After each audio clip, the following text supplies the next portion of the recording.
Ayaw na kukura ang tao nga wala ba dahil sa imuhan. Ayaw na sige paramdam sa tao nga dili na po magparamdam sa imuhan. Unang karon palang daan pangita o gwardiyan nga magpalipay sa imuhan. Pagkita o bagong lalaki o babae nga maglaway-laway sa imuhan. Pagkita o bagong lalaki o babae nga magpagilot sa imuhan. O tatanan basa.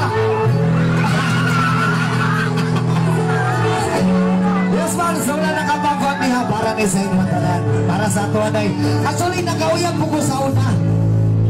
Dihatag na ko tanan na kung maghigugmat tanan ka ng pangailangan. Dihatag na ko kay tungod kay love na ko siya. Pero wala ko nagdahon ka nung dipulir ako niya sa akong barkada. Hindi naman. Nakutaan ako sa iya kung saan ang kulang. Anong ipangita pa man mo ang ubat ko sa akong barkada. Yang kulang sa kuna. Dipulir ka sa imong barkada kay naku sa akong kunal.